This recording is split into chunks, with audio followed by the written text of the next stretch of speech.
Pour l'instant, je vais vous dire quelques mots sur Solidatech, pour ceux qui ne connaissent pas ou pour ceux qui ne connaisseraient qu'une partie de notre programme. Donc Solidatech, c'est un programme qui est utilisé pour renforcer l'impact des associations par le numérique. L'idée est vraiment de pouvoir vous apporter toutes les clés de réussite pour que le numérique soit vraiment utile à votre association et ne soit pas une perte d'argent ou de temps. Donc pour ça, on a 3 modes d'action. Le premier, celui que la plupart d'entre vous connaissent bien, c'est le mode outillé. Donc c'est-à-dire vous proposer aujourd'hui dans notre catalogue du matériel informatique reconditionné, des téléphones reconditionnés, tout ça dans nos ateliers, puisque Solidatech est porté par les ateliers du Bocage, qui est une entreprise de reconditionnement de matériel. Mais on vous propose également des logiciels et des solutions en ligne, soit gratuitement, soit à tarif solidaire. Donc pour ça, on a des partenariats avec Microsoft, Google, Adobe, mais également avec des éditeurs de logiciels français, comme AssoConnect, Wimi, Picasso. On a plus de 200 outils numériques qui sont disponibles dans notre catalogue en ligne, donc je ne vais pas tous vous les lister aujourd'hui, mais je vous invite à aller voir et si vous avez la moindre question, à contacter notre assistance téléphonique qui est ouverte tous les jours de la semaine. Le numéro est également sur le site internet. On s'est rapidement rendu compte que fournir des outils aux associations, c'était bien pour économiser de l'argent, mais ça ne suffisait pas pour réussir à pleinement se saisir du numérique. Donc on a développé un deuxième axe autour de l'accompagnement. Donc bien sûr avec notre assistance téléphonique gratuite que vous pouvez appeler tous les jours, mais également avec un centre de ressources qui est disponible sur notre site internet, où tous les webinaires qu'on a pu animer, comme celui d'aujourd'hui, sont enregistrés, que vous pouvez revisionner. Il y a également des tutoriels, des MOOC, des bons plans, des associations qui auraient pu utiliser des outils et qui font un petit témoignage par rapport à l'outil, etc. Mais également, nous proposons depuis plus de 2 ans maintenant, des formations. Donc on pourra en reparler en fin de webinaire sur un certain nombre de sujets comme les outils collaboratifs, la sécurité numérique, mais également bien sûr la communication digitale avec Marie qui va présenter aujourd'hui ce webinaire. Toutes ces formations du coup aujourd'hui sont sur Paris, mais on peut également organiser des formations pour vos structures sur demande. Il suffit de nous contacter pour qu'on puisse réfléchir ensemble sur les conditions. Toutes les dates à Paris, on en parlera tout à l'heure, sont disponibles sur notre site internet également. Et enfin, on propose du service. Donc là, pour certains outils qui sont un peu plus compliqués à mettre en place, comme Office 365 ou Google Suite ou un site web, on a monté des partenariats avec des prestataires informatiques que l'on a sélectionnés pour vous, où on a négocié des tarifs de la même manière pour que vous soyez sûr et de la qualité et d'avoir des tarifs qui soient le plus raisonnables possible.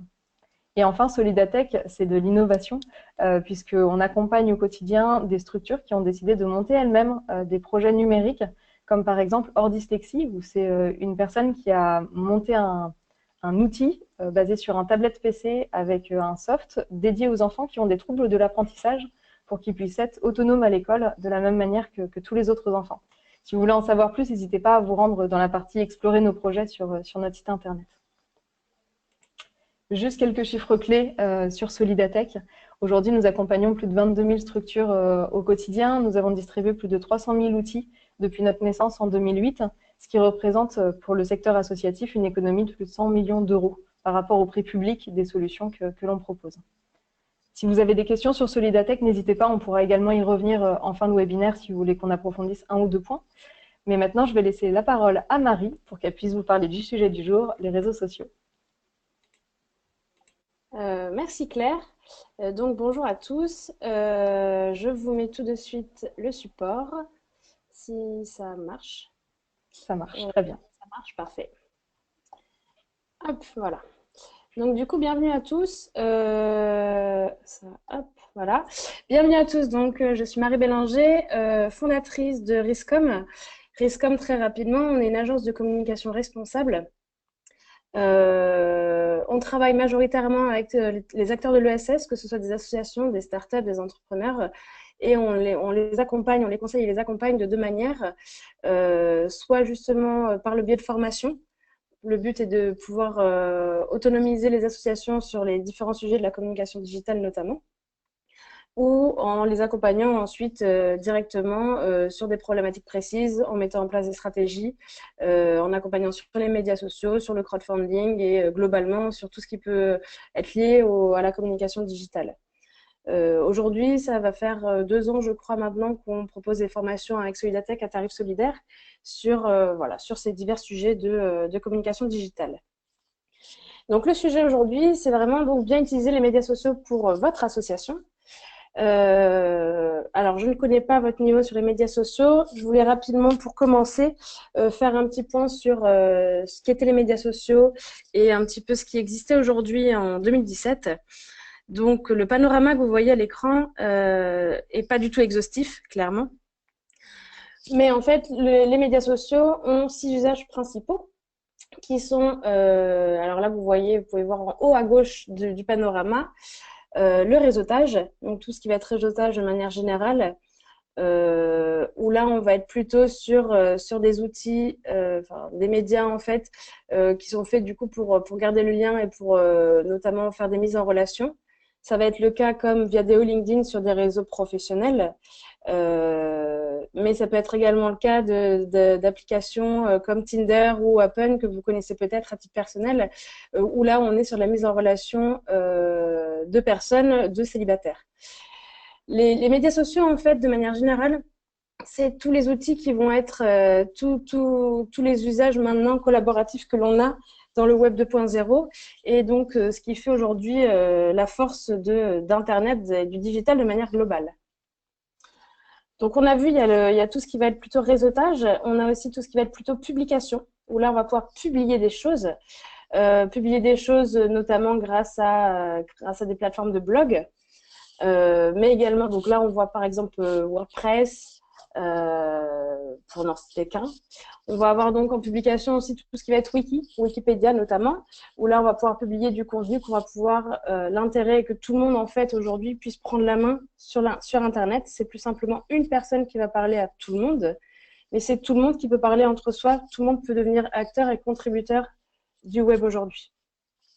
Et donc, c'est tous ces enjeux-là qui sont aujourd'hui qui est intéressant de pouvoir manier pour pouvoir bien communiquer sur Internet.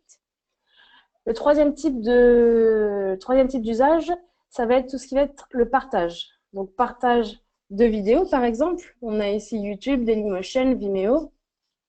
Partage de présentation. Je ne sais pas si vous connaissez SlideShare, où on peut mettre en ligne des présentations PowerPoint, des documents. Ça peut être également du coup du partage de photos. On va avoir Pinterest, on va avoir Instagram, ne vous inquiétez pas. Pour les principaux, je vais détailler tout ça juste après, puisque c'est notamment ceux-là qui vont pouvoir nous intéresser. Et encore également du partage de musique avec Spotify, Deezer, SoundCloud, etc., etc. Ensuite, on a donc tout ce qui va être les usages ici, ils sont séparés, mais de discussion et de messaging. Donc là où on va vraiment être au-delà de la discussion, c'est du message instantané. Les grosses applications principales, nous avons Skype, que vous connaissez peut-être, que vous utilisez même peut-être, mais également WhatsApp, application mobile, sur laquelle on va pouvoir du coup complètement communiquer comme un peu des textos, mais par Internet. Et Messenger qui est là le gros bleu tout en bas, qui fait partie de Facebook. On a aussi dans cette catégorie Snapchat, donc la nouvelle application mobile, enfin nouvelle, qui est là depuis quelques années, mais qui fait beaucoup de bruit de plus en plus en ce moment, où là c'est plutôt les adolescents et au fur et à mesure, donc le type des utilisateurs est en train d'évoluer, mais voilà, où on va être sur du partage éphémère en fait de choses, notamment par des photos. Le but est de pouvoir prendre une photo avec son téléphone, on l'envoie à qui on veut et dans les quelques secondes qui suivent, ce message est détruit. Enfin, nouvelle typologie d'usage qui est apparue également, c'est tous les outils de collaboration. Et notamment, on va avoir Slack, je ne sais pas si vous connaissez, mais qui est un super outil de communication interne, si je peux dire, où en fait on va remplacer la façon de faire, on évite de faire 1 milliard de mails et on va simplement en fait créer, c'est des outils gratuits bien sûr, où on va pouvoir créer en fait des chaînes de discussion et en fonction des chaînes, on va pouvoir inviter les gens que l'on veut de sa structure. Donc ça peut être évidemment les salariés, mais également des bénévoles, des parties prenantes, des consultants avec qui on travaille par exemple, selon les sujets donnés. Et donc comme ça, on va éviter le milliard de mails où on se met tous en copie et on répond OK, merci, Oui, je suis d'accord. Voilà. Ça fluidifie la communication. Donc, je parle de celui-ci notamment, il y en a d'autres, mais je pense que c'est les principaux qui nous intéressent. Et évidemment, on a au milieu les trois principaux acteurs du digital aujourd'hui, qui sont Facebook, Twitter et Google. Voilà globalement pour ce panorama des médias sociaux aujourd'hui. Si jamais vous voulez aller voir un petit peu plus et vous renseigner plus sur toute l'évolution en fait du panorama des médias sociaux, vous verrez celui-ci a été fait par Fred Cavazza. Et si jamais vous allez sur son site, tous les ans, il sort un nouveau panorama, puisqu'en fait, le digital évolue extrêmement rapidement et au fur et à mesure, les tendances et les fonctionnements, les utilisations évoluent. Alors, voici globalement, donc en fait, ici, on a une infographie qui montre le nombre d'utilisateurs actifs des principaux médias sociaux en France et dans le monde. Alors, qu'est-ce qu'on appelle un utilisateur actif? En fait, c'est quelqu'un qui va se connecter une fois par mois sur le média social. Généralement, on est utilisateur actif de 3 ou 4 médias sociaux en tant qu'individu. Alors, pour certaines personnes comme moi qui sont surconnectées, je suis connectée à beaucoup plus de médias sociaux. Mais voilà, ça fait un petit peu le comparatif pour vous donner une idée. Donc, tout d'abord, pour regarder globalement cette infographie, on voit clairement que le leader sur les médias sociaux, c'est Facebook. On est aujourd'hui, il y a 33 millions de membres. On est à plus de 80... Non, alors là, je dis... Non, pardon. On est à 33 millions d'utilisateurs actifs, mais on est près de 80% de la population qui sont inscrits sur ce média social. Avec Facebook, on peut faire beaucoup de choses pour son association, notamment l'usage principal va être de créer une page où on va pouvoir discuter et discuter vers l'extérieur à sa communauté sur son association. On peut également créer des groupes. Les groupes, ça va être notamment pour pouvoir discuter en interne, ça va être plutôt un mode collaboratif. Donc, par exemple, on peut créer un groupe fermé au public, mais c'est souvent pour les associations, on va généralement l'utiliser avec un groupe fermé où là, on va pouvoir discuter, par exemple, avec toute sa communauté de bénévoles. Je rentrerai plus en détail pour Facebook juste après. YouTube ensuite. Donc là, pareil, c'est le deuxième puissant des médias sociaux. YouTube, je suppose que vous connaissez tous. Je suppose même en fait que vous êtes tous utilisateurs de YouTube, ou en tout cas la plupart, puisqu'en fait, ça va être le nombre de personnes qui regardent une vidéo. C'est la plateforme principale pour du coup la diffusion de vidéos. Ensuite, il est un petit peu difficile de mettre en place une stratégie sur YouTube pour être visible et pour pouvoir communiquer en externe, tout simplement puisque cette plateforme, tout comme Facebook, mais cette plateforme est saturée. C'est-à-dire que il y a je ne sais pas combien de milliards d'heures de vidéos disponibles et on va plutôt en avoir comme usage pour stocker en fait ces vidéos. Vous avez une vidéo, vous la réalisez ou peu importe, vous la stockez ici, vous allez pouvoir avoir une chaîne et enfin derrière, avec cette chaîne, on pourra retrouver toutes vos vidéos, mais surtout, vous allez pouvoir avoir un lien et la diffuser ensuite sur votre site internet, sur Twitter, sur les différents réseaux sur lesquels vous êtes. Ensuite, Twitter, du coup, très globalement, pardon, je reviens. Facebook, on va plutôt avoir cette utilisation quand on s'adresse à des particuliers, à des citoyens, à des individus. Donc, on est plutôt dans une idée en fait de communication vers le grand public, si je peux me permettre d'utiliser ce terme. Twitter, en revanche, on est plutôt sur une utilisation pour des profils professionnels, pour parler avec des experts, pour parler avec des institutions et ce type de profil. Alors, globalement, voilà, donc c'est un média social qui va prendre beaucoup de temps, mais en fait, je rentre déjà dans mes slides suivantes, donc du coup, je vais un petit peu passer rapidement. Donc, Twitter, on écrit, maintenant, on a le droit à 280 caractères, on peut partager des photos, des liens, et en fait, on va surtout réagir à l'actualité et pouvoir faire de la veille. Instagram ensuite, aujourd'hui, maintenant en fait, on est dans l'ère de l'image et du visuel. En majorité, on va communiquer de plus en plus avec des visuels et avec donc des vidéos également, puisque c'est beaucoup plus parlant. Instagram, donc c'est une application mobile avec laquelle on va pouvoir prendre des photos et partager avec l'ensemble des membres d'Instagram ses avis et ses opinions et ses photos surtout, voilà, avec la communauté. Donc Snapchat, vous en ai déjà parlé un petit peu tout à l'heure. WhatsApp également. LinkedIn, on est donc sur un réseau social professionnel où là, on va pouvoir très simplement avoir son profil d'individu en tant que personne et ensuite pouvoir avoir une page, ce qu'on appelle aujourd'hui sur LinkedIn, une page entreprise, mais une page structure. Là, c'est clairement pour parler à des professionnels et pour échanger entre professionnels. Donc, si, par exemple, votre cible, ce sont les particuliers, il n'y a pas forcément besoin d'être ici. Et ensuite, Pinterest, c'est également une plateforme qui est en train de monter aujourd'hui. Je ne sais pas si vous la connaissez. Pinterest, on va en fait partager, donc c'est encore sur du partage d'images. Et en fait, ce sont des tableaux aspirationnels. Il y a une photo qui m'inspire, je vais pouvoir l'épingler sur un tableau. Et ensuite, tout simplement, ça sera visible à l'intégralité des membres de Pinterest. Et également aux non-inscrits, puisqu'on peut retrouver ces images-là. Si par exemple, je fais une recherche sur Google, je vais pouvoir retrouver ces images-là.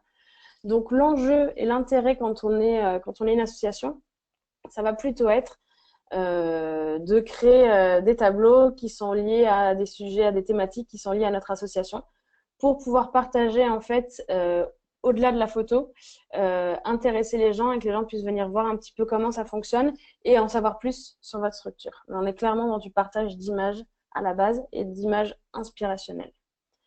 Je vais continuer tout de suite puisque du coup, je vous donne beaucoup plus de détails juste après. Alors voici l'infographie qu'il ne faut pas manquer.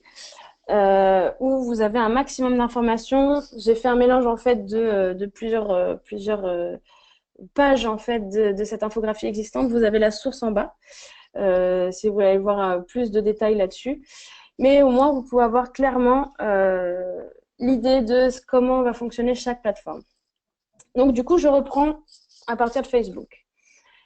Facebook, peut-être ça va vous surprendre, la moyenne d'âge sur Facebook est de 40 ans. 40 ans, pourquoi? Puisqu'en fait, au début, on était d'abord sur des profils plutôt etc. Et en fait, au fur et à mesure, chaque plateforme et les médias sociaux fonctionnent comme ça. À chaque fois, ça va être lancé auprès d'un public plutôt jeune. Et au fur et à mesure, tout le monde vient s'inscrire. Aujourd'hui, maintenant, c'est les personnes qui vont plutôt être entre 50 et 70 ans qui, depuis quelques années, commencent à arriver sur Facebook, à découvrir la plateforme. Donc vraiment, la moyenne d'âge maintenant, c'est 40 ans. Facebook, donc comme je vous disais tout à l'heure, est saturé. C'est-à-dire que tout le monde est sur Facebook. Il est de plus en plus compliqué d'être présent et surtout d'être visible. Quand on publie sur Facebook, on va publier, donc je prends l'exemple de la page puisque c'est ce qui fonctionne le mieux. Attention d'ailleurs, il y a des gens, il y a des structures et des associations qui au début se sont lancées sur Facebook en créant un profil. Donc sachez que c'est interdit et que depuis quelques temps maintenant, Facebook fait la chasse à ces faux profils puisque l'idée vraiment sur le digital et sur le web, on est des humains. On est des humains qui parlons avec des humains. Le but est d'être le plus naturel possible et le plus vrai, le plus authentique. Donc ça, c'est interdit. Donc je pars du principe que l'on a une page. Lorsqu'on communique sur une page Facebook, on va être seuls les gens qui font partie de notre communauté, donc seuls les gens qui aiment notre page vont potentiellement pouvoir voir simplement nos publications. Donc du coup, c'est un petit peu compliqué puisque déjà seules ces personnes-là peuvent le voir. Et ensuite, avec l'algorithme actuel de Facebook, Facebook va privilégier les publications qui sont liées à vos amis. Donc, on va d'abord favoriser les publications quand on est dans notre journal, des amis, de nos amis, des individus. Et ensuite, il y a également quelques pages, on va pouvoir proposer quelques publications. Donc, ce n'est pas visible de tous. Je fais un petit halt d'ailleurs, parce que j'en ai pas encore parlé. Comment mesurer son impact sur les médias sociaux? C'est un point essentiel. On le mesure de deux façons. Un, avec l'impression. En fait, on le mesure avec l'impression et l'engagement. L'impression. L'impression, en fait, c'est le nombre de fois où ma publication va être imprimée, sauf que c'est imprimé dans le digital, imprimé sur l'écran de quelqu'un. Donc, par exemple, si on prend l'exemple de Facebook, ça va être combien de fois ma publication va apparaître dans le journal de quelqu'un, ou si jamais quelqu'un vient sur ma page, et qui directement sur la page et qui voit mes différentes publications. Donc ça s'appelle l'impression. Évidemment, le but, c'est d'avoir le plus d'impressions possible. Mais pas que. Il y a l'engagement. L'engagement, qu'est-ce que c'est? C'est toute action que va faire un internaute sur ma publication. Donc ça peut être liker, donc aimer la publication, ou réagir à la publication, puisque maintenant on peut mettre différentes réactions. Ça va être pouvoir partager la publication, commenter la publication, cliquer, si jamais j'ai mis un lien, cliquer sur la publication et donc aller sur le lien que j'ai mis. Cliquer sur l'image si quelqu'un a voulu agrandir l'image, cliquer sur, ou en tout cas que la vidéo se mette en route, etc., etc. En fait, dès qu'il y a une interaction, dès que quelqu'un vient faire quelque chose sur ma publication, c'est un engagement. L'engagement montre la qualité de votre publication. Donc, c'est très bien d'avoir énormément d'impressions, de vues, mais ça ne suffit pas, parce que si vous avez plein d'impressions et que personne ne réagit, c'est que ça ne les a pas intéressés. Donc, voilà, le but, c'est d'avoir un maximum d'impressions, mais également et surtout d'engagement. Et plus vous aurez d'engagement sur votre publication, donc plus de gens vont liker, aimer, partager votre publication, plus Facebook dans ce cas-là, mais pas que, hein, du coup, tous les médias sociaux fonctionnent comme ça, plus le média social va se dire, tiens, cette publication, elle est intéressante. Aujourd'hui, les gens sur les médias sociaux, ils cherchent du contenu de qualité et intéressant. Donc, je vais le mettre plus en avant pour que d'autres personnes qui sont susceptibles d'être intéressées par cette publication la voient. Voilà globalement, donc on va essayer de chercher ça. Et qu'est-ce qui va intéresser les gens? C'est là toute la difficulté de savoir de quoi on va pouvoir parler autour de ma structure pour intéresser les gens. Sur Facebook, donc je reprends l'exemple de Facebook. C'est une plateforme qui est populaire, tout public, comme je vous disais. Et là, on va plutôt parler on va faire de la discussion. On va converser avec les utilisateurs et être sur un ton, donc la tonalité éditoriale conviviale. Donc c'est plutôt, on va pouvoir montrer des coulisses, on va pouvoir montrer un petit peu des choses, des secrets de fabrication, des choses qu'on ne voit pas en fait sur un site qui va plutôt être généralement institutionnel. C'est un peu le côté sympa, si je peux me permettre, de la communication qu'on va pouvoir proposer à notre communauté. Ensuite, YouTube, donc comme je vous disais, on est plutôt sur je ne veux pas faire un gros point là-dessus, puisqu'on est vraiment sur YouTube sur du stockage de vidéos, sauf si vous avez les moyens de faire des publications, donc de faire des vidéos régulièrement, etc. Mais là, ça demande beaucoup, beaucoup d'investissement. En tout cas, néanmoins, sur YouTube, il y a deux choses qui fonctionnent bien. Un, le divertissement, donc avec notamment les YouTubeurs et toute cette nouvelle génération qui est en train d'évoluer sur YouTube, et aussi tous les tutoriels. Voilà, globalement. Pour l'instant, je ne vais pas aller plus loin sur YouTube. Twitter. Alors, Twitter, comme je vous disais, on va aller plutôt pour parler à en fait, il y a deux types d'utilisateurs. Ça doit peut-être vous surprendre. Vous voyez quand même que 58% des utilisateurs ont entre 15 et 34 ans. Tout simplement puisque donc au début, on était plutôt sur les journalistes, les influenceurs, etc. sur cette plateforme. Et au fur et à mesure que tout le monde est arrivé sur Facebook, les jeunes ont fui. Et donc, ils sont allés sur Instagram, sur Snapchat et sur Twitter également. Et généralement, si vous allez eux vont avoir une utilisation plutôt les soirs et week-ends, tandis que les professionnels, on va plutôt être sur une utilisation dans la semaine. Vous allez voir tout à l'heure, je vous montre également des indications de quand est-ce que les gens sont connectés sur les médias sociaux et donc potentiellement quand publier. Gros point à savoir sur Twitter, on est sur, pour avoir une utilisation optimale, il faut publier régulièrement, mais plus que régulièrement. Quand sur Facebook, on va être à, je vais vous donner les idées de fréquence d'ailleurs, je vais vous le donner dès maintenant. Sur Facebook, on va pouvoir publier, si on veut utiliser Facebook de manière optimale, ça va être entre 3 et 5 fois par semaine, mais une fois par jour, pas plus. C'est trop sinon. Et les premières causes de désabonnement des gens à une page, c'est qu'il y a trop de publications. Donc, idéalement, je vous préconise à minima de publier une fois par semaine, mais c'est vraiment à minima. Et sinon, entre 3 et 5 fois par semaine, globalement plutôt du lundi au vendredi, mais encore tout dépend de votre secteur. Sur Twitter, à l'inverse, si on va avoir une utilisation optimale, normalement, c'est 3 fois par jour, du lundi au vendredi. Donc, on va plutôt être à 15 tweets par semaine. Et je ne parle pas de retweets, je parle vraiment de tweets. Donc, il faut avoir beaucoup de contenu, il faut avoir des choses à dire. Donc, en fait, c'est vraiment un média social où il faut avoir le temps d'y aller. Sinon, pour une utilisation moins optimale de Twitter, c'est quand même à minima une fois par jour. Donc, sur Twitter, on va utiliser des hashtags pour communiquer, puisque contrairement à Facebook, où quand on parle, il n'y a que notre communauté, que les gens qui nous suivent qui peuvent voir les publications, sur Twitter, il y a tous les gens qui nous suivent qui peuvent voir les publications, mais également tous les gens qui vont utiliser un hashtag. Donc, un hashtag, en fait, c'est pour mettre en avant une thématique, un sujet.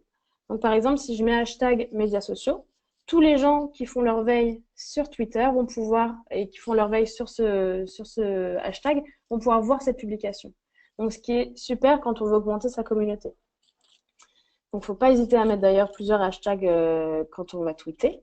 Et également, on peut mentionner des gens avec des arrobas, qui permet, comme sur Facebook, on peut le faire aussi pour les pages, qui permet aussi d'informer ces pages-là qu'on parle d'elles, et ils peuvent favoriser du coup un engagement en disant « Ah bah tiens, Solidatech a parlé de moi, je vais partager l'information puisque ça m'intéresse et je pense que ça va intéresser ma communauté, par exemple. »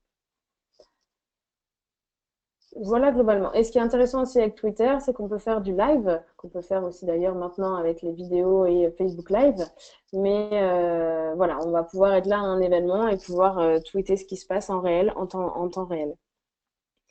Ensuite, pour LinkedIn, donc on est majoritairement sur une population active, globalement, qui vont être en région parisienne ou dans des grandes villes, et globalement, CSP+, plutôt des cadres. Donc, par exemple, si vous vous adressez à la profession médicale, vous ne les trouverez pas sur LinkedIn puisque ce n'est pas l'usage habituel. On est vraiment plutôt dans des gens qui vont être dans des bureaux, qui vont travailler sur ordinateur de manière régulière, voire quotidienne, voire plus. Ça va être plutôt ce type de profil. Donc là, contrairement aux autres, on va être plutôt sur un ton extrêmement professionnel et sérieux. On va pouvoir partager sur sa page. En fait, on va plutôt l'utiliser comme une vitrine, un peu comme un site internet, où à minima, il faut avoir créé, je vous recommande si c'est votre public, d'avoir créé une page. Déjà, c'est le minimum, puisque tout simplement, quand vous faites une recherche sur Google, LinkedIn passe souvent dans les 10 premiers résultats. Donc, ça vous donne une visibilité en plus. Ensuite, on va pouvoir animer cette page et faire des publications. Et là, on va plutôt être sur des publications qui vont être liées à votre structure. Des informations où le jour où moi, je vous cherche, je vous trouve sur LinkedIn, je vais pouvoir voir un petit peu toutes ces publications. Et le deuxième point très important sur LinkedIn, c'est qu'on est vraiment sur un média social d'individus. Donc les autres aussi, mais d'individus où tout passe par l'utilisateur. Donc par vous, par moi. Je suis, moi, par exemple, à titre personnel, connectée avec pas mal de monde, avec des gens que j'ai rencontrés partout. Le fait d'avoir ma page à jour me permet d'avoir beaucoup plus d'audience et toucher beaucoup plus de monde qu'avec la page, par exemple, de Riscom. Puisque mon profil est plus actif. Et donc, il est essentiel, si vous êtes sur LinkedIn et si vous devez aller sur LinkedIn, de pouvoir demander à vos membres, et en tout cas à ceux qui sont actifs, d'avoir un profil qui soit propre et bien rempli, puisque ça va être eux la première étape de publication et c'est avec eux que vous allez pouvoir toucher au début beaucoup de monde. Voilà, globalement, je pense qu'après, on reviendra dessus en fonction de vos questions également. Non, et bon, oui, pour la fréquence de publication, excusez-moi, là, c'est beaucoup plus léger. On va pouvoir être à... Bon, idéalement, on va être 1 à 2 fois par semaine.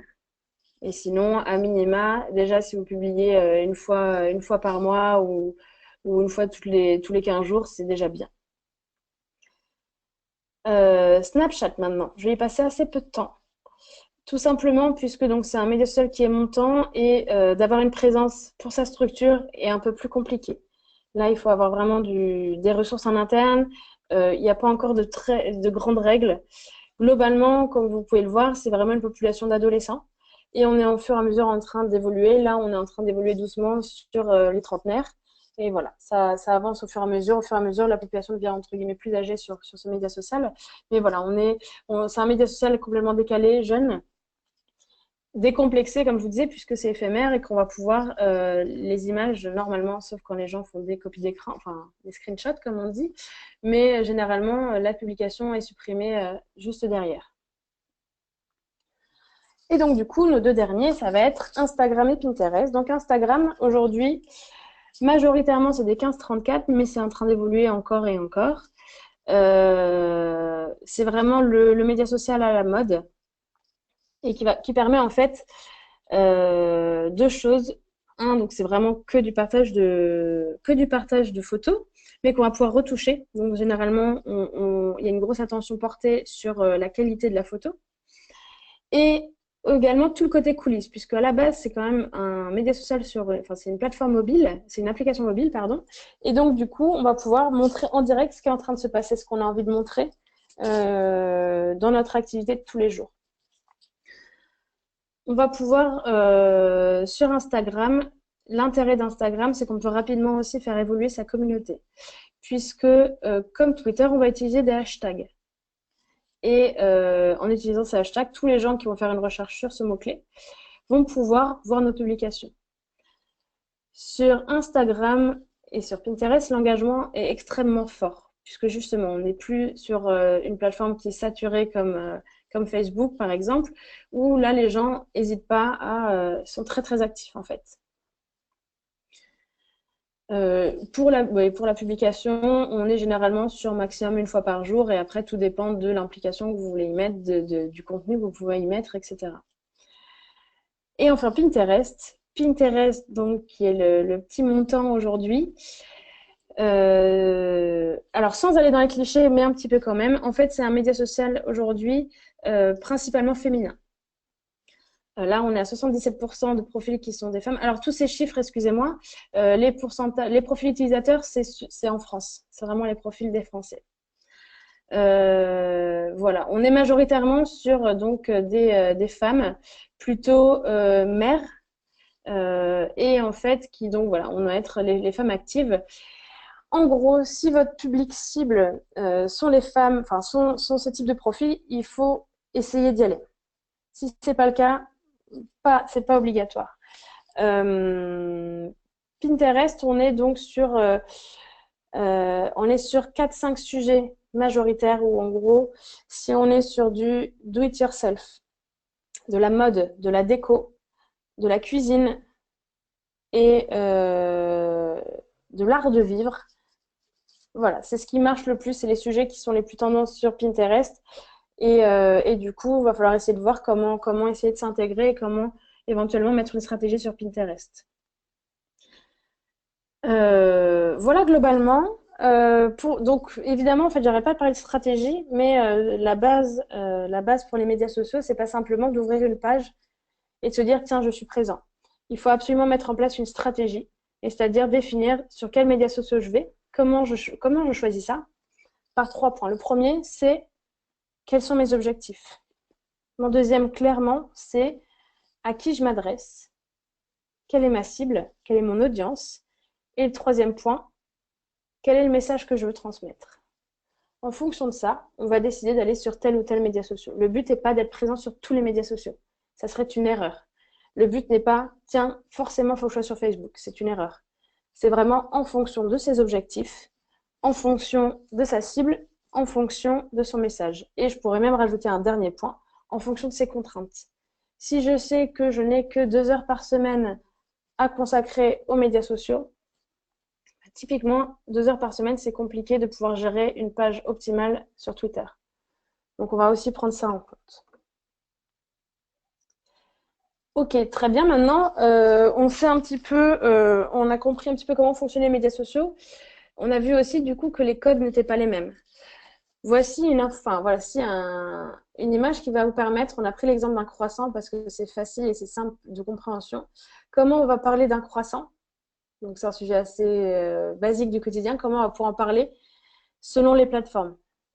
On est donc donc si jamais on est sur Facebook, ça va être essayer d'interpeller les gens. J'ai mangé mon croissant le dimanche matin, et vous?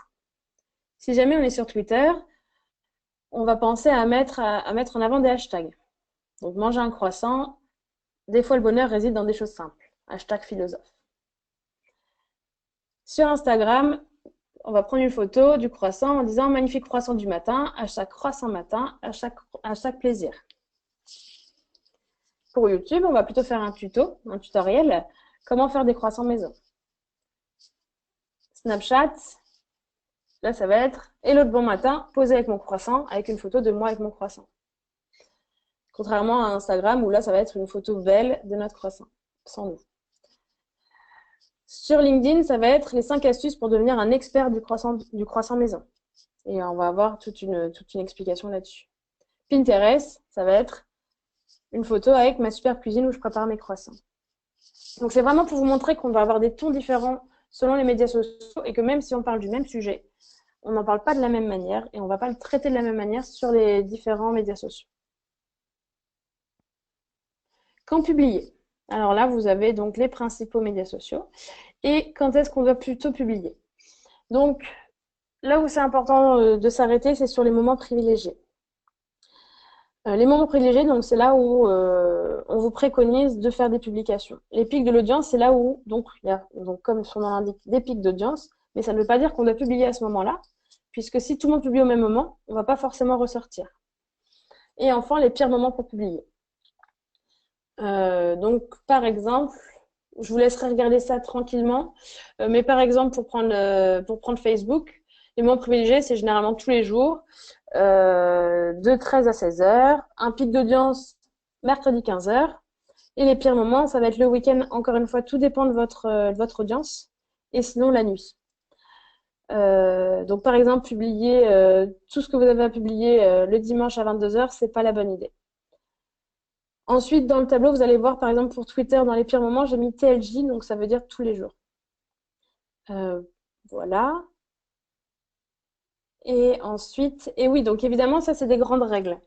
C'est selon des statistiques. Néanmoins, ça, c'est pour vous donner une idée au début. Après, la chose principale importante à retenir, c'est que tout va dépendre de votre audience. Chaque communauté fonctionne différemment. Donc, une fois que vous avez commencé à être sur les médias sociaux, il ne faut pas hésiter ensuite à aller voir les statistiques. Il y a des outils statistiques généralement intégrés pour voir justement quand est-ce que vos utilisateurs et votre communauté se connectent, quand est-ce que ça fonctionne le mieux. Il ne faut pas hésiter à tester. On va tester différents horaires, différents jours. Les médias sociaux, c'est vraiment des tests. C'est comme le digital, au fur et à mesure, on évolue.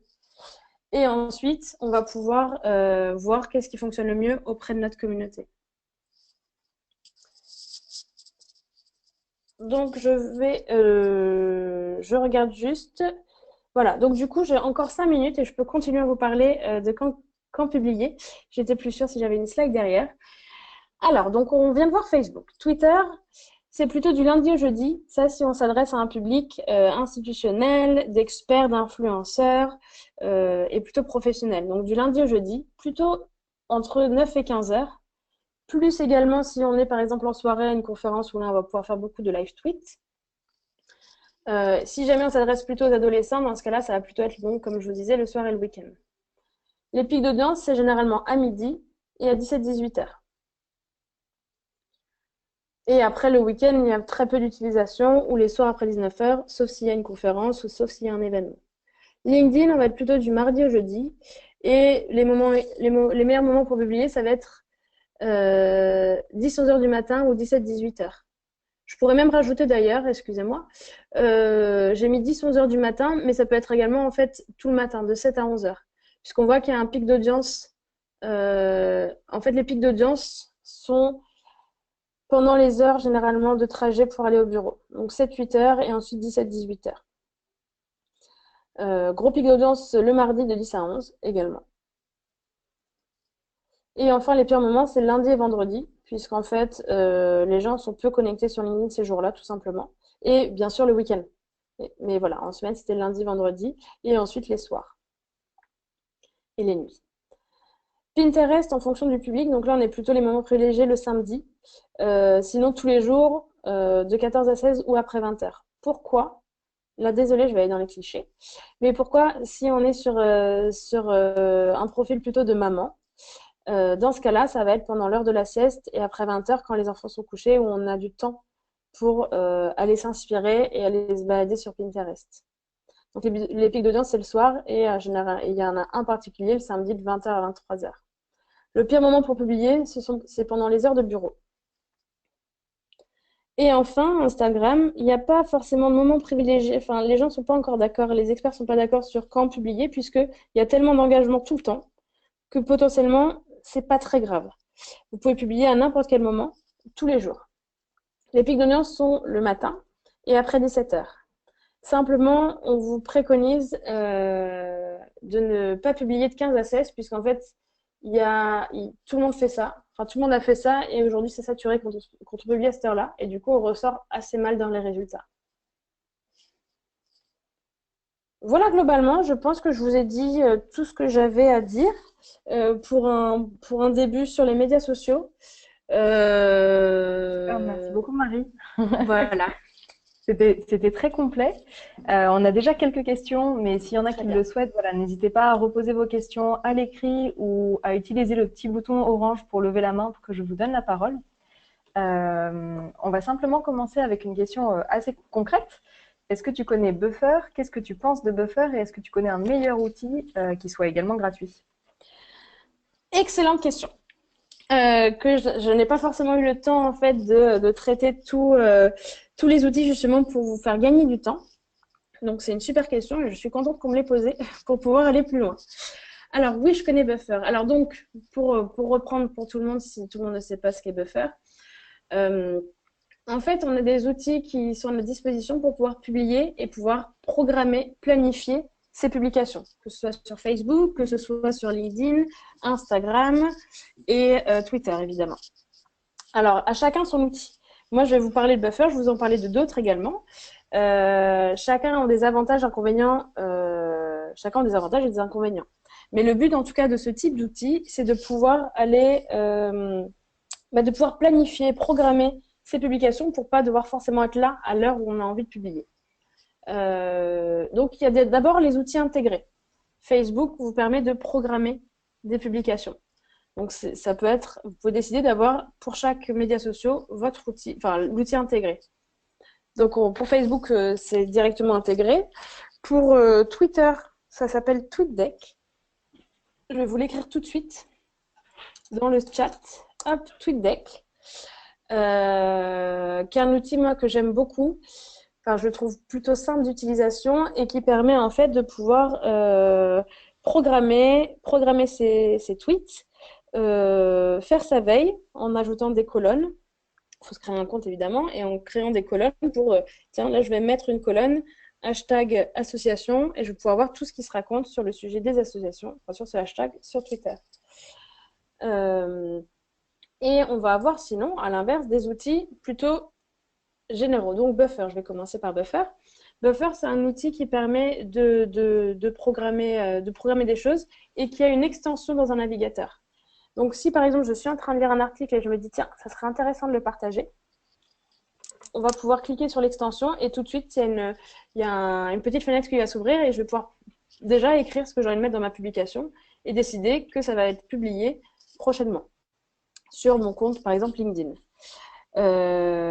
Cet outil est gratuit jusqu'à 10 publications. On peut en programmer 10. Après, il faut payer, on peut passer. Tous ces outils dont je vous parle sont gratuits. Hein.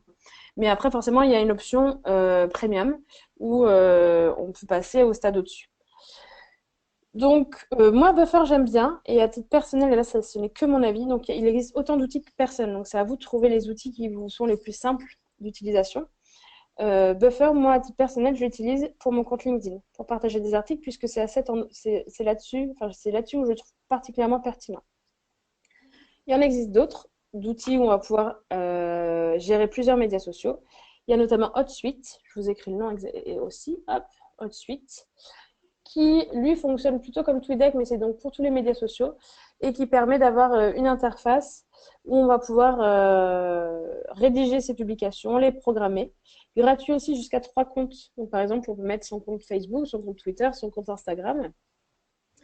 Et il évolue sans cesse. Aujourd'hui, ce qui est bien avec HotSuite, c'est que on peut, par exemple, si jamais je suis en train de faire une publication sur Twitter, on peut tout de suite pouvoir mentionner les gens, voir les comptes qui existent. Pareil pour les hashtags. Et Instagram aussi maintenant permet ça, pas encore sur LinkedIn. Donc si jamais par exemple vous voulez mentionner quelqu'un sur LinkedIn dans une publication, il faut le faire, vous êtes obligé de le faire en direct.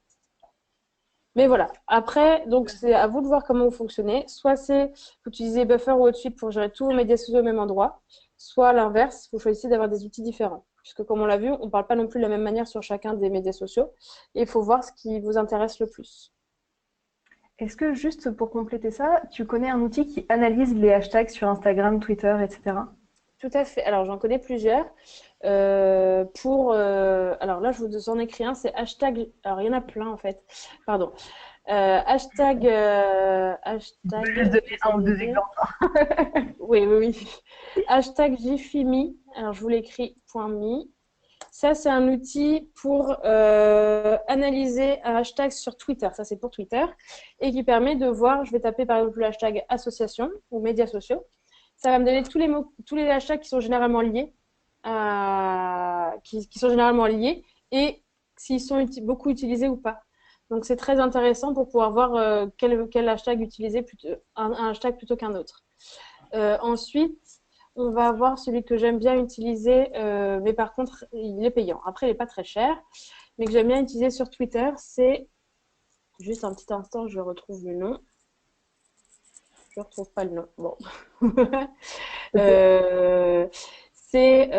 Lui, en fait, on a un essai gratuit pendant 7 jours. Et ce qui est bien, c'est que c'est pareil, on va ajouter une extension. Et pardon, c'est en même temps, je suis en train d'essayer de voir le. On va ajouter une extension. Et donc, quand je suis en train d'écrire directement, si je suis sur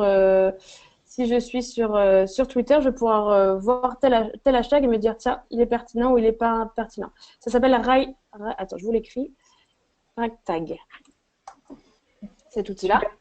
Qu'on peut proposer à tous les participants aussi, c'est qu'à la fin du webinaire, on vous enverra tous les petits outils dont on est en train de vous parler, des liens vers tous ces petits outils et sur le support du webinaire d'aujourd'hui. Voilà.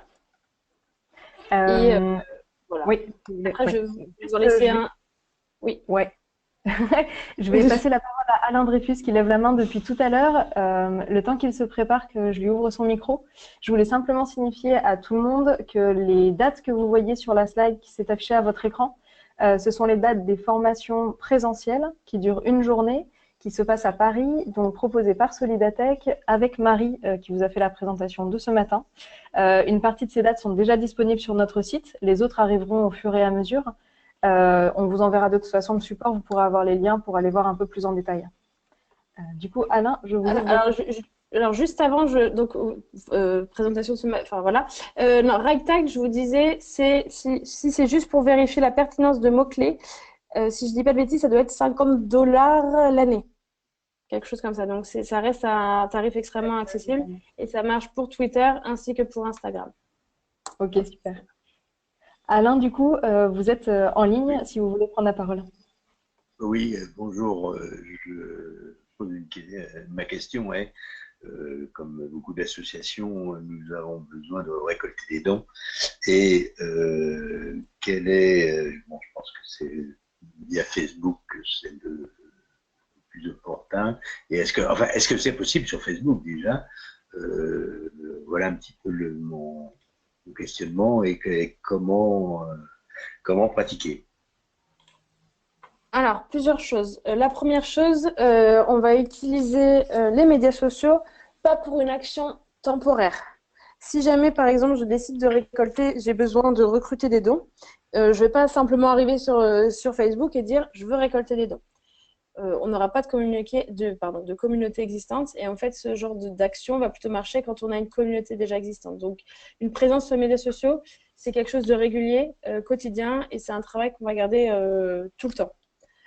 Ensuite, si jamais, une fois que vous avez votre présence sur les médias sociaux et une communauté un petit peu active, on va pouvoir utiliser certains leviers pour pouvoir, si par exemple mon action c'est de vouloir récolter des dons, on va pouvoir, donc, par exemple, pour Facebook, le plus simple, une fois que vous avez votre communauté, il faut créer une campagne, c'est-à-dire lancer un mouvement général sur cette récolte de dons, sur cette recherche de dons. Donc, on va créer différents messages qu'on va pouvoir diffuser à différents moments pour inciter les gens à pouvoir ou donner ou partager le message pour que les gens puissent donner. Après, c'est plutôt un mécanisme pour moi que je vais repérer comme du crowdfunding, du financement participatif. Je ne sais pas si vous connaissez. Oui. Où là, ça va pouvoir vous permettre, mais c'est pareil, c'est des choses qui demandent beaucoup de préparation et de savoir à quel moment on va parler de quel sujet pour pouvoir inciter les gens à venir donner. Deuxième possibilité, mais alors là, je vais vous porter sur la publicité. Ou dans ce cas-là, si jamais on a envie, même si on n'a pas une communauté tout de suite existante, mais néanmoins, il faut quand même votre communauté, donc il faut quand même créer une présence sur les médias sociaux. Vous allez pouvoir, par exemple, sur Facebook, faire un encart, faire une publication en disant que vous souhaitez récolter des dons, et ensuite le transformer en publicité. Et cette publication sera visible sur les murs de tous les membres Facebook qui sont dans votre cible. Ce qui est intéressant avec la publicité sur Facebook, c'est que ça permet de pouvoir toucher des gens de manière extrêmement ciblée. Je peux décider que ça soit des gens qui aiment les croissants en Creuse et qui ont de tel âge à tel âge, par exemple. Il faut aller très très loin là-dessus. Et vous allez pouvoir faire la promotion du coup de cette publication. Mais néanmoins, c'est un service qui est payant. C'est payant la publicité, tout à fait. Donc néanmoins, si jamais vous voulez, en fait, donc juste pour terminer, c'est vraiment, on va créer une présence sur les médias sociaux de manière globale sur l'année et pas simplement pour une action temporaire. D'accord. Super. Merci beaucoup Alain pour votre question. Du coup, j'enchaîne avec des questions qui sont assez liées autour de la stratégie. En fait, on nous demande beaucoup, est-ce que ça a du sens d'être sur les réseaux sociaux pour être sur les réseaux sociaux? Est-ce qu'il y a quelque chose, enfin des bonnes pratiques à retenir pour élargir son audience, pour amener les gens sur son site internet? On a un grand nombre de questions là-dessus. Alors, c'est une bonne question aussi. En fait, effectivement, il ne faut pas être sur les médias sociaux pour être sur les médias sociaux. Le but d'être sur les médias sociaux, c'est donc, comme je vous disais, de partager du contenu et de partager du contenu qui va être intéressant pour sa cible. Donc, en fait, la première question qu'il faut... En fait, si vous vous lancez sur les médias sociaux, il faut vous lancer dans une stratégie, ce que je vais appeler une stratégie éditoriale. Il faut vous poser la question, de quoi je vais parler sur cette page? Si avoir une page et relayer des choses parce que je me dis que c'est parce que je ne sais pas quoi faire, c'est pas pertinent. On va plutôt se poser la question, quelles sont toutes les thématiques qui sont liées à ma structure, à mon association, à mon activité? Toutes les thématiques. Est-ce que alors je continue sur la nourriture parce que j'étais sur les croissants, mais je suis une association qui aide à l'insertion des femmes et on propose du coup de la nourriture, des plats partagés, une restauration en fait autour de ça. Quelles vont être mes thématiques liées? On va voir tout ce qui est lié à la nourriture, tout ce qui peut être aussi tendance à la nourriture. On va avoir toute cette question du coup d'insertion. On va avoir etc. On va chercher vraiment toutes les thématiques qui vont être liées à mon sujet. Et ensuite, on va se dire, tiens, effectivement, ça peut être intéressant de parler de telle ou telle chose, de mettre en avant telle ou telle chose. On va essayer de mettre des rendez-vous en place. Par exemple, si on est sur Twitter, tous les jeudis, on va mettre en avant un témoignage. On va mettre un témoignage où on va partager un article de blog, puisque je ne sais pas, j'ai peut-être sur mon site internet des articles de blog régulièrement. Et dans ce cas-là, ça peut être un super outil, les médias sociaux, pour pouvoir diffuser cet article et qu'il puisse être vu d'un plus grand nombre. L'intéressant et le pertinent avec les médias sociaux, c'est qu'en fait, les gens sont là, les internautes sont là. les internautes ne seront pas sur votre site internet à moins qu'ils vous cherchent. Donc, c'est comment aller les ramener, comment ramener du trafic sur votre site internet ou comment faire grossir votre communauté. C'est aller les chercher là-dessus. Pour la question de faire grossir sa communauté, la réponse va peut-être paraître simple, mais c'est en proposant, c'est en proposant du contenu de qualité. Donc, il va falloir pousser cette question de stratégie éditoriale et de se dire, OK, de quoi je vais parler? Il faut que ce soit intéressant et que ça intéresse ma communauté. Super. Si Je pense que c'est assez fondamental ce que tu viens de dire sur la stratégie de communication digitale qui doit être vraiment la base avant de se lancer sur un site internet, des médias sociaux, des blogs, etc. C'est ça. Savoir qu'est-ce que je fais. C'est exactement ça. On va commencer d'abord on se pose la question, quelle est ma stratégie de communication? Encore une fois, c'est toujours les mêmes questions. C'est quels sont mes objectifs? Quelle est ma cible? Quel est mon message? Qu'est-ce que j'ai envie de mettre en place? Et ensuite, on va se dire, OK, je vais être sur tel ou tel support de communication. Et là, on va recommencer à faire une stratégie. Mais on ne se dit pas, tiens, je vais être sur Facebook. Il faut d'abord se poser la question et reposer les bases. Super. Pour des choses beaucoup plus terre à terre, on a des questions sur Viadeo dont tu n'as pas parlé. Est-ce que tu n'en as pas parlé par choix, parce qu'on ne peut pas parler de tous les réseaux sociaux qui existent, ou parce que tu as un avis particulier dessus? C'est encore une super question. Et ben justement, alors effectivement, c'est un choix de ne pas avoir parlé de. Alors, effectivement, on ne peut pas parler de tous les médias sociaux. 2, c'est également un choix puisque deux choses. Il a le même fonctionnement que LinkedIn, donc potentiellement, tout ce que je vous ai donné comme conseil sur LinkedIn marche sur Viadeo. Et troisièmement, c'est un choix, puisqu'en fait, Viadeo est en train, au fur et à mesure, aujourd'hui, de perdre beaucoup de vitesse et n'est plus autant actif. Alors, il se peut, vu qu'il y a eu un rachat dernièrement et un rapprochement, notamment avec Figaro, je crois, peut-être qu'il va reprendre la vitesse, mais aujourd'hui, de moins en moins de gens sont présents sur Viadeo et c'est vrai qu'il sort un peu du panorama et des plus actifs. Super. Je vais rassembler deux questions en une qui ne sont pas forcément liées, mais enfin, qui tiennent de l'image. Qu'en est-il du droit à l'image au niveau des réseaux sociaux? Et pour compléter, on a Sébastien qui demande si, pour sensibiliser les parents aux violences sexuelles sur les enfants, il pourrait poster des infos, statistiques, citations sur Instagram. Est-ce que c'est une bonne idée? Est-ce que c'est déplacé, malvenu? Enfin, du coup, par rapport aux images, etc. Qu'en est-il de tout ça? Alors, toutes les photos que vous publiez, vous avez besoin d'un droit à l'image. Donc techniquement, je peux. Vous pouvez trouver. Alors, soit vous avez des images que vous prenez vous-même. Et dans ce cas-là, à vous de voir. Généralement, je vous laisserai rechercher, mais il y a besoin d'un accord. Il n'y a pas forcément toujours besoin d'un accord. Quand on est dans un lieu public, on a le droit de prendre une photo, mais ensuite, voilà, faut bien sûr faire attention et rapprochez-vous de la juridiction sur le droit à l'image. Ensuite, vous pouvez, donc tout ce que vous publiez, vous devez ou le sourcer, c'est-à-dire dire, tiens, cette photo, je l'ai prise de tel endroit où elle appartient à telle personne, et dans ce cas-là, là, je parle des droits d'auteur. Soit vous avez aussi en ligne de disponibles, et je vais vous mettre les liens, des banques d'images libres de droit, dans ce cas-là, que vous pouvez utiliser. On en a plein, mais il y a par exemple Photopin, et je crois que c'est All the Best Stock, qui là, c'est une banque d'images qui regroupe une banque même de plein de choses, qui regroupe toutes les banques d'images disponibles. Alors, à vérifier. Mais voilà, vous pouvez en tout cas aller chercher des images qui vous intéressent. Enfin, en tout cas, si vous cherchez des images là-dessus. Ensuite, pour la question sur les violences sexuelles, alors, on peut tout à fait sensibiliser, il n'y a aucun problème. Les chiffres clés, des chiffres simplement mis en avant, alors peut-être pas forcément sur les images, mais on peut facilement réaliser des visuels en ligne. Je vous redonne un outil, canva.com. C'est un outil, pareil, gratuit, qui peut être également, il y a une partie option payante, mais je n'ai jamais payé, et pourtant je peux faire beaucoup d'images là-dessus, qui permet en fait de faire des visuels assez facilement, sans devoir forcément utiliser des outils un peu plus complexes comme InDesign ou Photoshop. Et là-dessus, donc par exemple, créer un petit visuel rapidement pour mettre en avant un chiffre, une infographie, ça marche très bien sur les médias sociaux. Après, attention peut-être aux chiffres qu'on va mettre en avant. Sur les médias sociaux, on va plutôt être quand même positif dans ce qu'on raconte et dans notre façon de communiquer. Donc après, c'est vraiment une question stratégique de l'association de savoir comment on veut mettre l'accent, quel va être notre ton, quel est le ton qu'on a envie d'utiliser. Et voilà. pense que ça répond à la question. Super. J'ai une question très très très concrète. Je pense du coup d'une personne qui débute sur les médias sociaux, mais c'est une vraie question, je pense, pour plusieurs personnes. On parle depuis tout à l'heure de hashtags.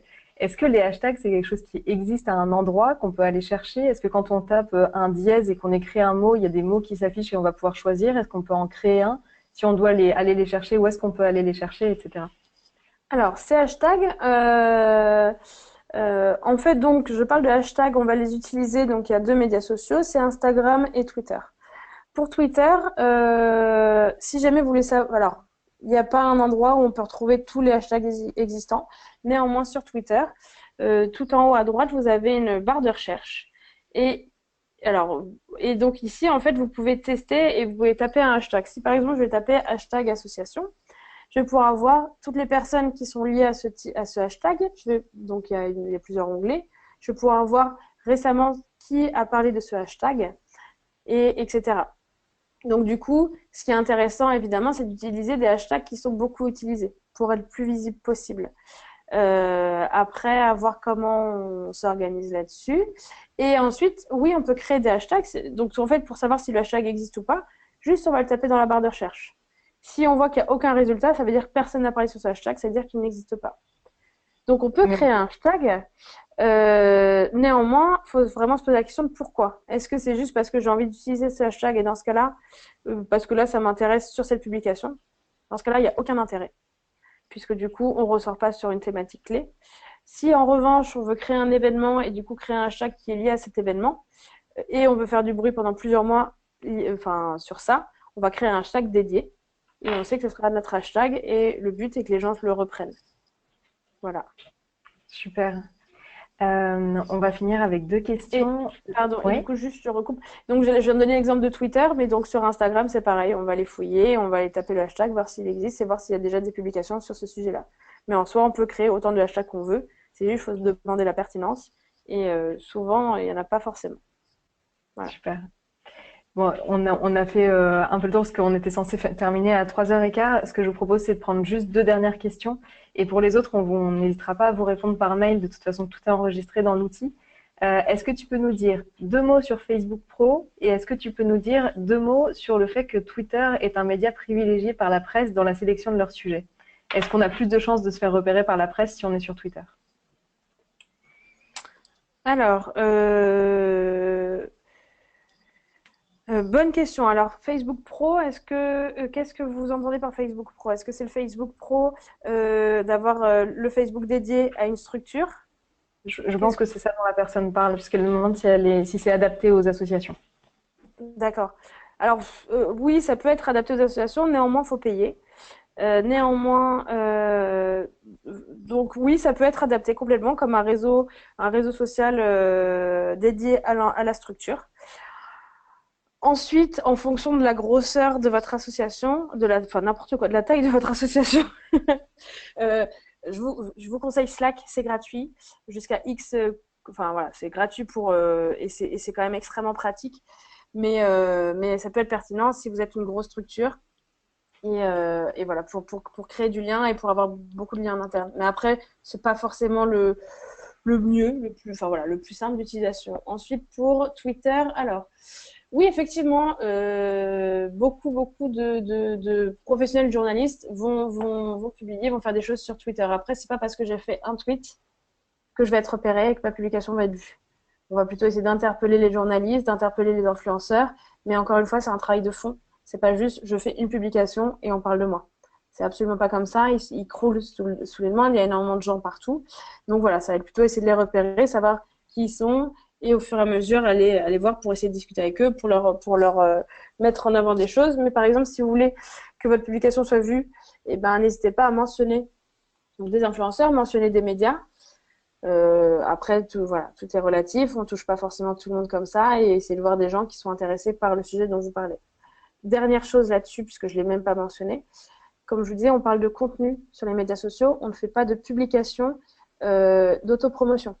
On n'est pas là on est vraiment dans la conversation avec les gens et on n'est pas là pour faire un encart publicitaire, dire venez acheter mon truc. Voilà, on va aller doucement sur la conversation. Après, on peut le faire néanmoins pour du recrutement. recrutement bénévole ou ce genre de choses. Encore une fois, il faut que ça soit agréable, sympa, dynamique et que ça donne envie de partager. Super. Bah, écoute Marie, il ne me reste plus qu'à te dire un grand merci pour cette présentation et pour ton temps sur ces réponses aux questions. Pour ceux qui souhaitent aller plus loin, comme on vous le disait, il y a toutes les formations qu'on vous enverra qui seront disponibles, où vous allez aussi pouvoir avoir des conseils un petit peu plus ciblés, par exemple sur la stratégie de communication digitale. Marie vous accompagne vraiment dans la construction de votre stratégie pour votre association vraiment dédiée. Mais n'hésitez pas à la contacter si vous avez besoin d'un accompagnement aussi plus particulier. Passez une très bonne journée et à bientôt sur Solidatech pour les prochains webinaires. Au revoir à tous.